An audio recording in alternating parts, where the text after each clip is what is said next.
you'll recognize that it's also Red Scare propaganda and how pervasive that is. And that is precisely the same reason why you hear ostensibly leftist people constantly attacking other leftists while using right-wing terminology. The notion that socialism, for example, is a poverty cult is unironically reactionary propaganda. And yet it's not just Ben Shapiro that says that. Plenty prominent...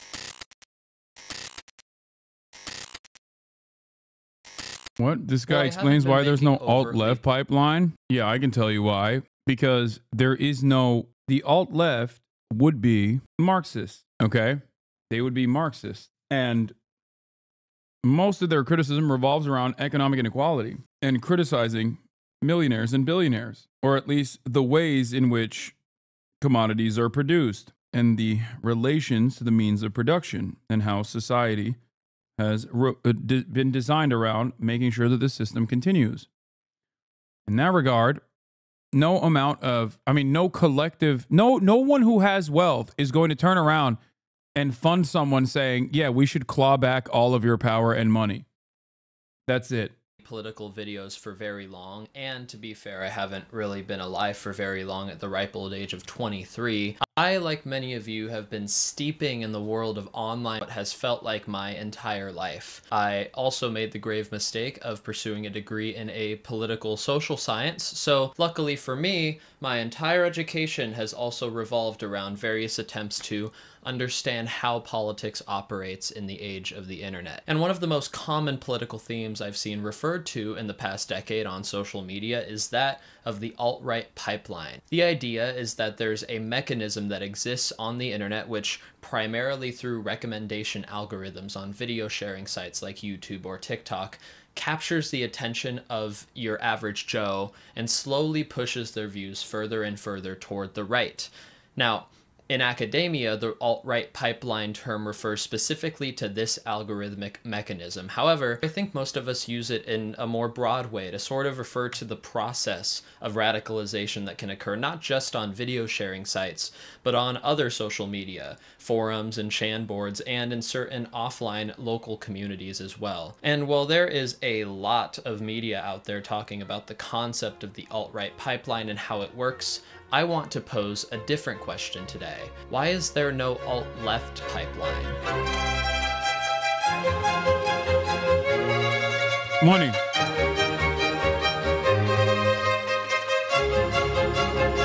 We're going to walk through a quick framework to answer that question as simply as we can, but before we do that, a quick disclaimer. This is not going to be incredibly in-depth in terms of analysis, but I do plan on expanding on some of these topics in later videos. The main goal is to answer the question without overly complicating things. So, let's get on with that.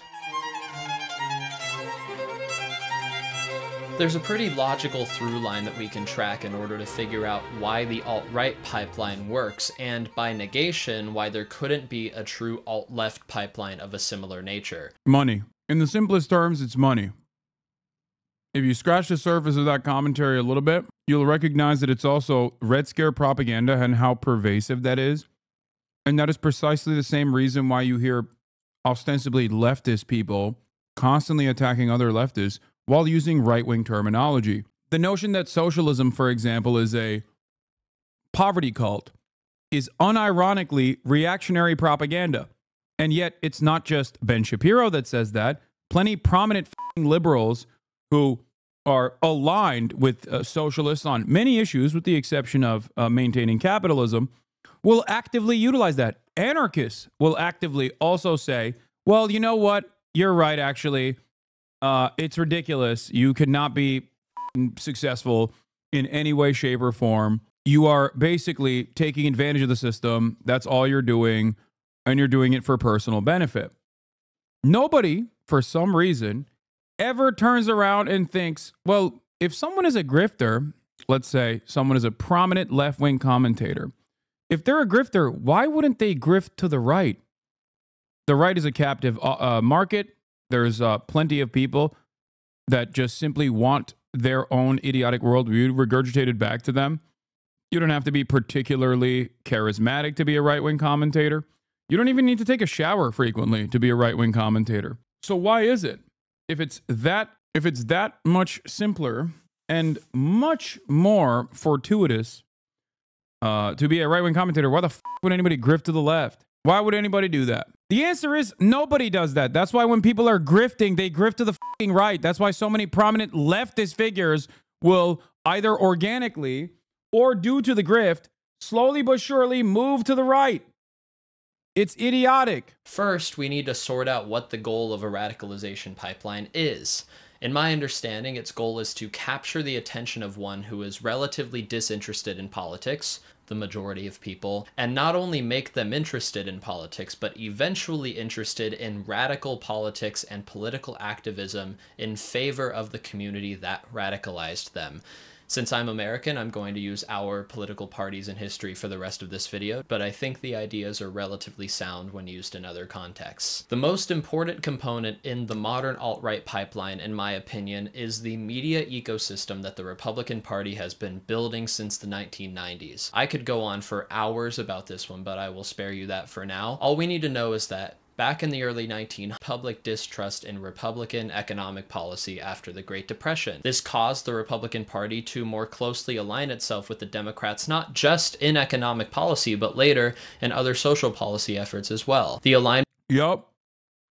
We're post-Reagan, we're living in the reverse of the FDR momentum. Well, not even post-Reagan, post-Nixon, I would say. Like, the Nixon era basically completely flipped it. And it's gotten worse and worse year over year, and Reagan was the apex. But up until Nixon, the attitude was always the same. Imagine decades of the Republican Party operating in the same exact way that the Democratic Party is operating, where they constantly have to capitulate to the New Deal Democrats and their unimaginably popular agenda. Think about that. Think about that. Another reason why the left will never succeed in anything is because of this. Hi, Hasan. This may be unimportant, but have you considered getting reusable chopsticks? They have some nice ones at IKEA. I love you, by the way. Obviously, this person is being kind. They're not making a big deal out of it. Not realizing that I am technically reusing chopsticks that they've sent me. Instead of throwing it out, I'm just using the chopsticks that they sent me. And also, I do have reusable chopsticks on top of that. But of course, normally this kind of marginal disagreement can become a major problem in the left. I'm using this chatter as a talking point here. Not saying this chatter is engaging in that, but oftentimes these sorts of minor disagreements on the left will lead to genuine infighting for no reason whatsoever. I wasn't sitting on the chatter. Alignment between the two parties is what eventually allowed for the New Deal era to occur, since both parties agreed on a general direction for the country, only disagreeing on how to implement certain policies, for the most part. And as we well know, in regards to most social movements, each surge in a certain ideology is met with an opposing reaction, and this is effectively what allowed Ronald Reagan to take the presidency in 1980. What is important to understand, as the strategy of the Republican Party began to shift, they noticed that their conservative policy proposals were relatively unpopular amongst the general public, especially in states required to win elections. If they could instead create a system where politics was more about culture than actual policies, they could attempt to convince Americans that the number one guy in the modern era for this is also Newt Gingrich, the guy who basically turned this into a science. Not to say that there wasn't culture war issues in the Nixon era or the Reagan era. Of course there were. But Newt Gingrich definitely supercharged this. I would say that he was a pivotal figurehead. The other pivotal figure in terms of like modern Republican Party strategy, aside from like the Dick Cheneys of the world and yada yada yada, I think was certainly Mitch McConnell. Mitch McConnell is when the Republican Party learned the lesson that if they do perma-obstructionism to a Democratic administration, they will literally suffer zero repercussions. And actually, as a matter of fact, they'll benefit from it tremendously. And everyone will blame the admin for it.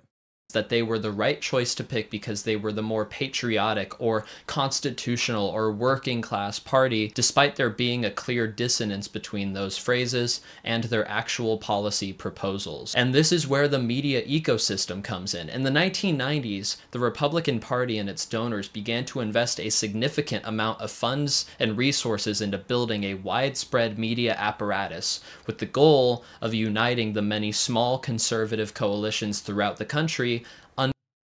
It's pretty funny because Felix literally did a reading series on Chapo on just this. Like this video, the 13-minute summary of this video is something that Felix did on Chapo, the media operations of the Republican Party, the contemporary Republican Party, and its evolution. It's called Seeking a Friend, F-R-E-N. It's fantastic. Under a single narrative. The idea was to convince anyone from business owners to evangelicals to even your average dissatisfied American that the establishment Democrats were coming to destroy the very fabric of the United States and that the small town Republicans were going to stop them, so long as you donate to them and vote for them. This media narrative also consisted of broad moral panics, reimaginings of American history, and an oddly postmodern skepticism and pessimism not only about the Democrats, but also any Republicans that might sympathize with their causes. And this narrative caught on like wildfire, whether it be on AM radio with Rush Limbaugh or cable news with Sean Hannity and the Fox News crew,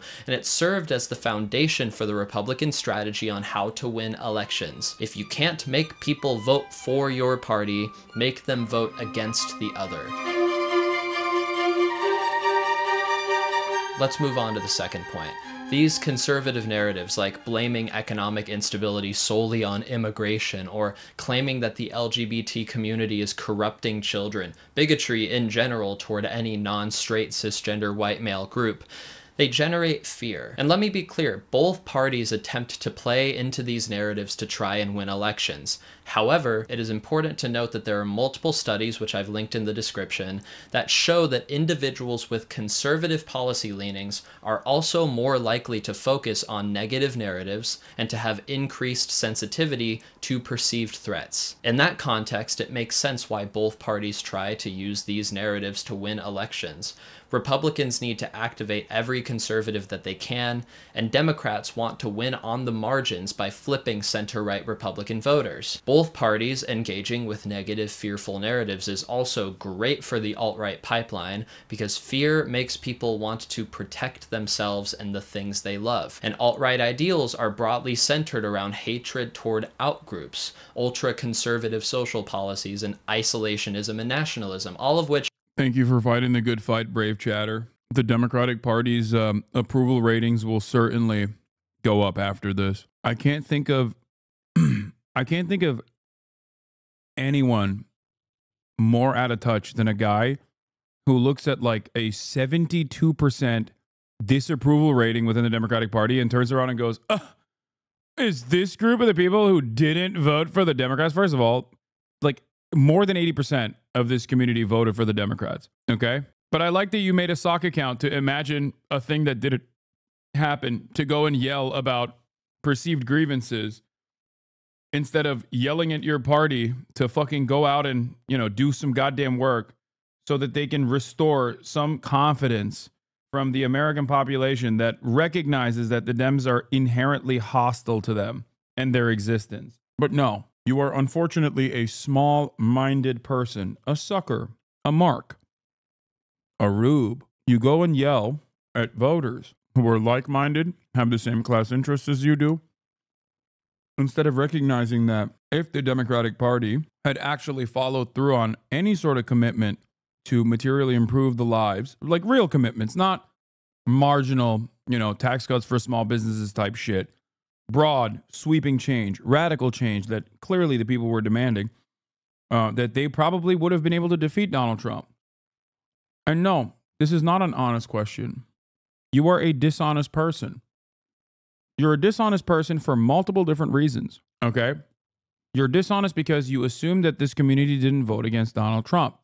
You're also dishonest because you think the uncommitted Democratic voter base, hangout space, is filled to the brim with cucks that didn't vote. You're dishonest because you and I are fundamentally at odds with the way that we see the world. I believe in democracy, which means you are supposed to extract concessions from your elected representatives. You don't. You just think that the Democratic Party must win unconditionally at all costs. And I understand where that comes from, because clearly Donald Trump is worse, right? You keep saying the data is, well, if you understood anything about the data, you would recognize that third-party voters or the uncommitted voters were not the reason why Kamala Harris lost, and that even if all third-party voters actually voted for Kamala Harris, which, by the way, again, don't know why that's a thing, Kamala Harris still would have lost to Donald Trump. That's how bad of a campaign she ran. You're also in one of the few communities that opens its doors to liberals that actively complained about the many mistakes that the Kamala Harris campaign was making.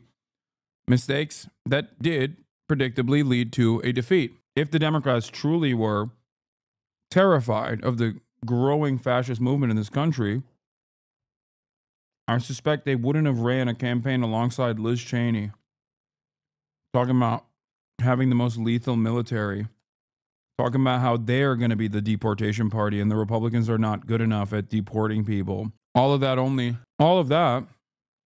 ends up legitimizing the right-wing position, and it makes Democrats look like fucking hypocrites who are now coming to that same conclusion, that undocumented migrants are responsible for crimes. In terms of the genocide is unconscionable. This is all rhetoric. I'm talking about data.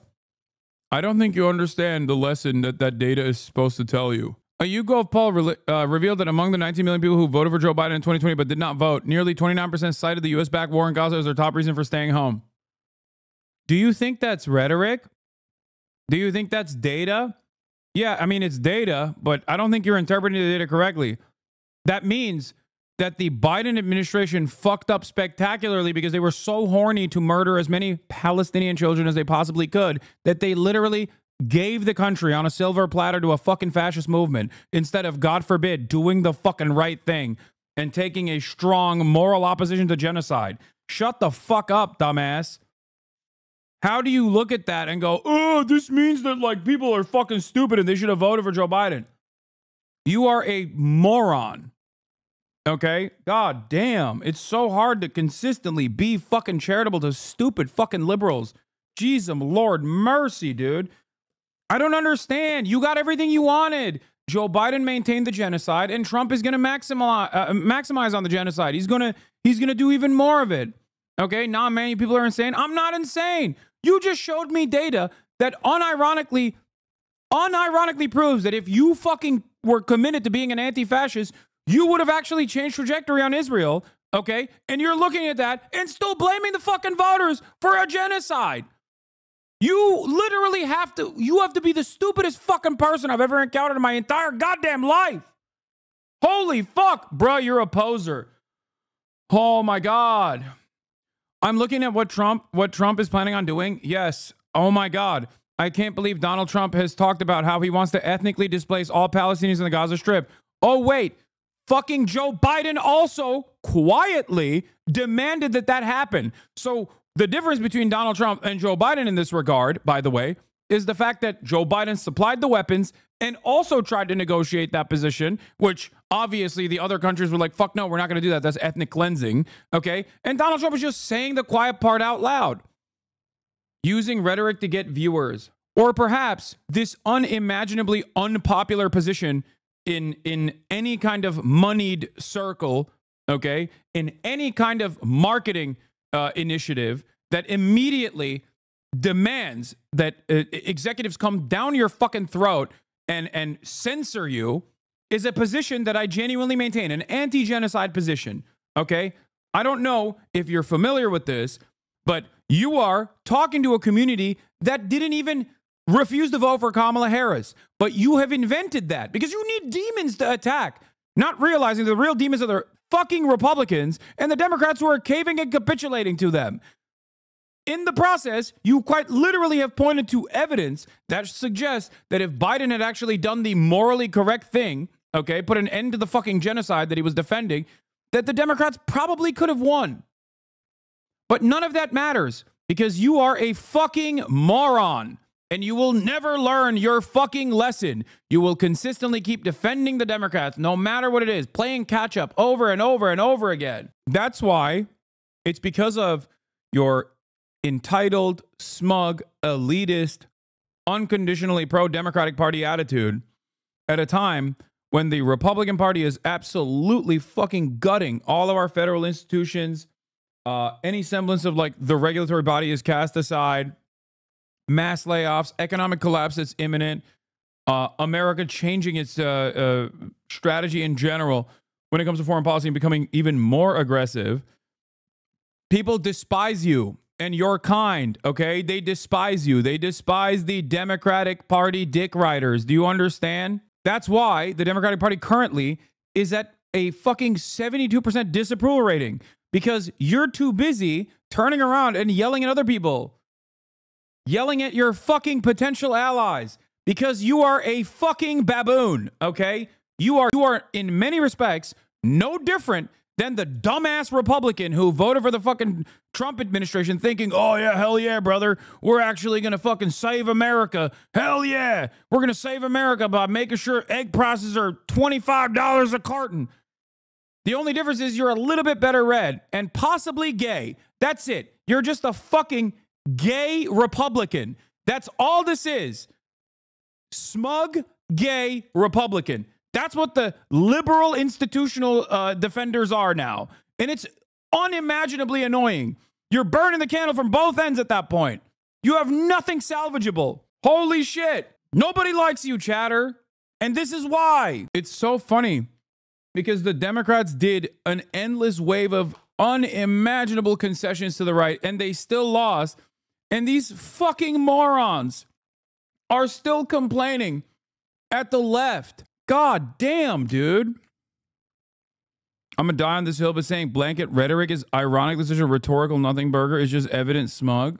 Which can be fostered by the repetition and installation of fear. Leftist ideals, however, broadly advocate for community-focused solutions that are inclusive and perhaps most importantly, new or progressive. That's why the left can't necessarily utilize fear. While the right's goal is to protect itself against perceived threats, the left's goal is to overcome obstacles of fear, to incorporate and advocate alongside groups that are marginalized and exploited by neoconservative capitalism.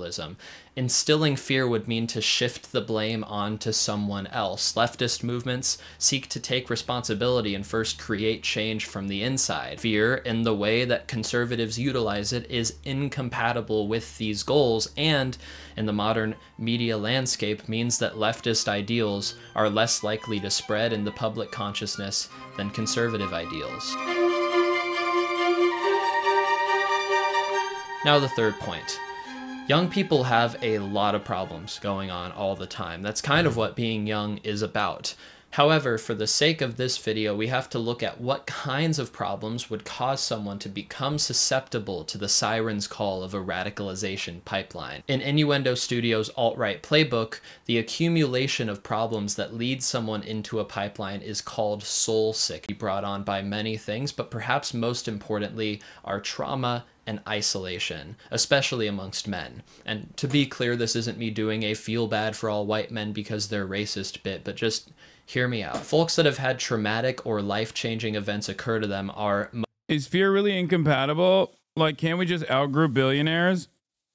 I mean, it's going to be hard to do that in a society that's designed to proselytize and showcase billionaires as like incredible deities, because the entire system is built around the false notion of meritocracy. So those guys are basically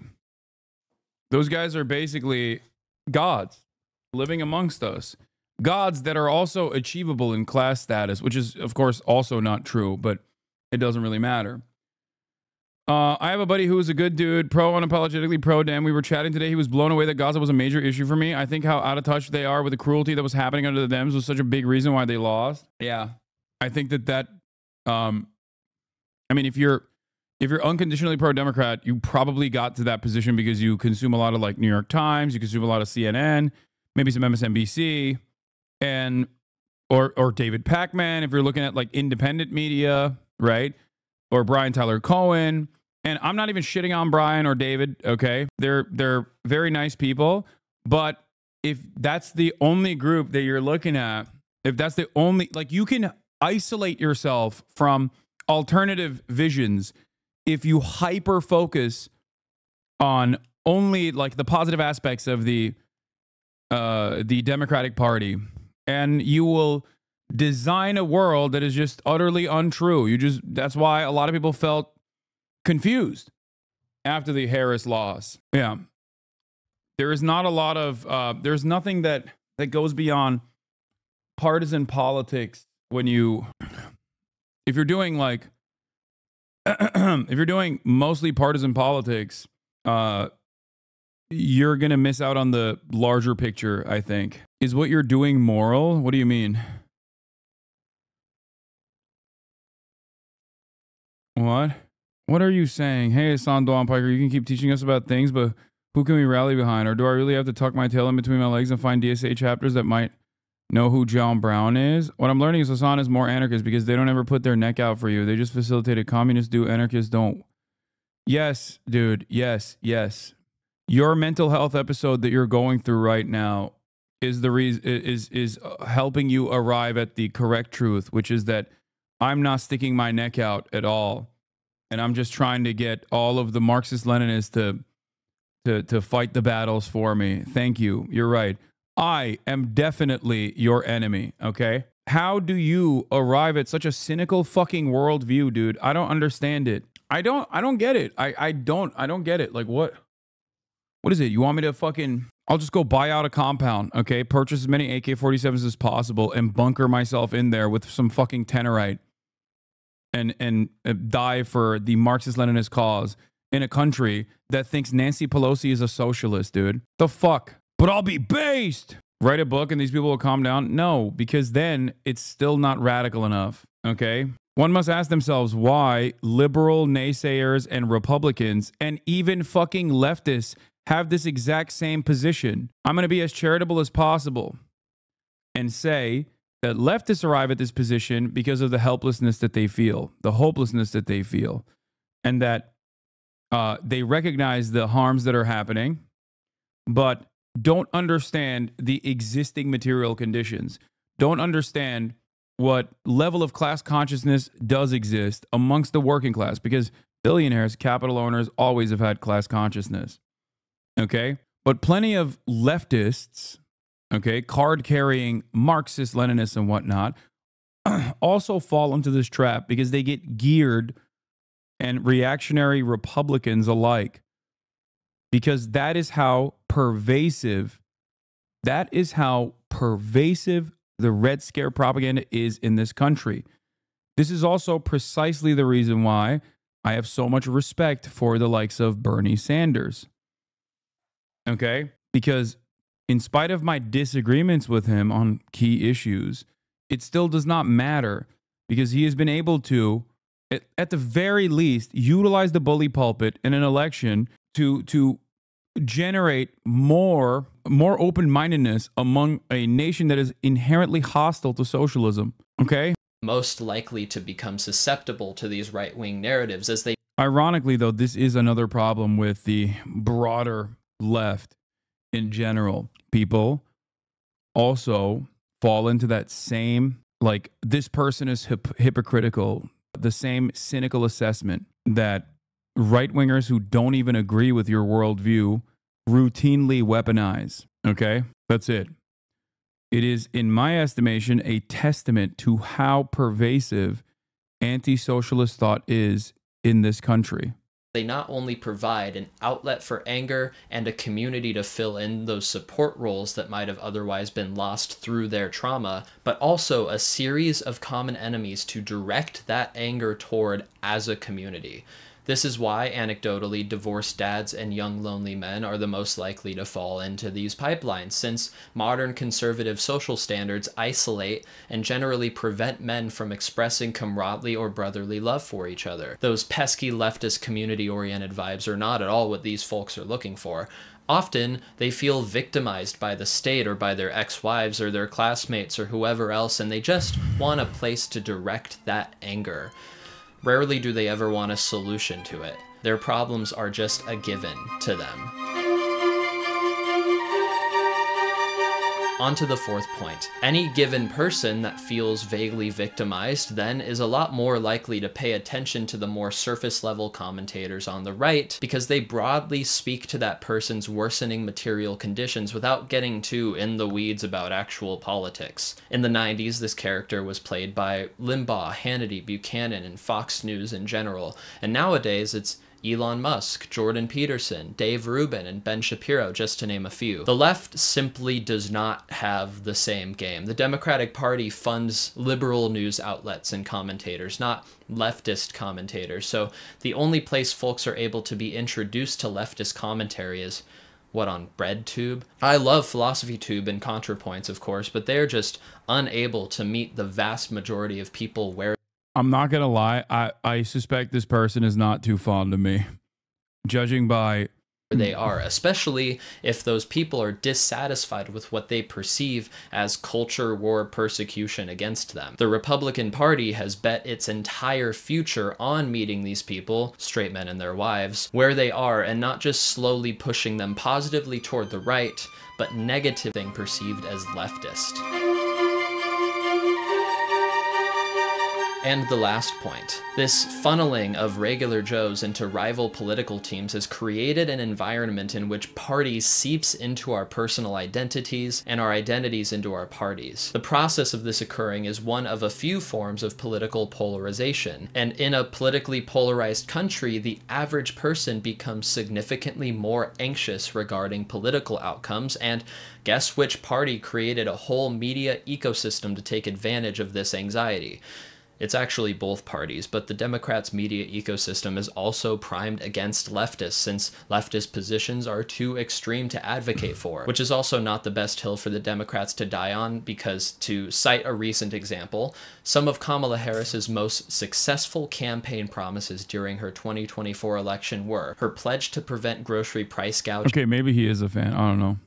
Her plan to have a 25% income tax for billionaires, and the strengthening of collective bargaining laws for unions, all of which polled with over 60% favorability amongst the general electorate, and all of which are leftist policy proposals, which she quickly abandoned due to her party's priming against leftists and their policies.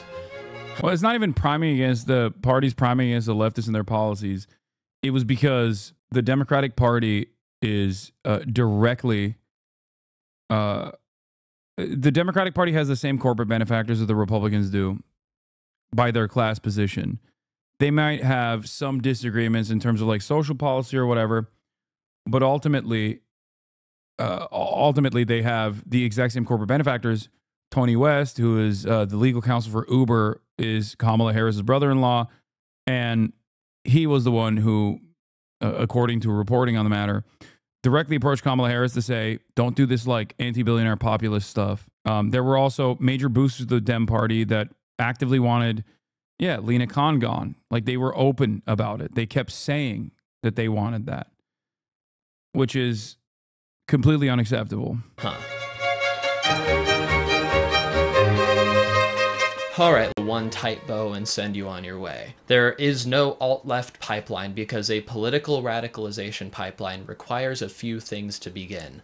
Charismatic voices with massive investments from deep political pockets, subtly stoking the flames of fear en masse and in the public sphere. The Republican Party specifically engineered the right-wing media apparatus to do these things, and there are no equivalent voices on the left, no deep leftist pockets to invest in the potential voices that there may be, and perhaps most importantly, no additional fear generated by the community-focused ideals of leftist politics. Even if fear is generated by the left, as we saw earlier, that fear will make someone more likely to adopt conservative policy preferences. And this is why your average dissatisfied American won't fall down a pipeline to the alt-left, and is also perhaps why the left should attempt to increase organizational efforts rather than attempting to go high by meeting the right in the marketplace of ideas. Because the very fabric of the... I 100% agree with these. I agree with this statement. I do.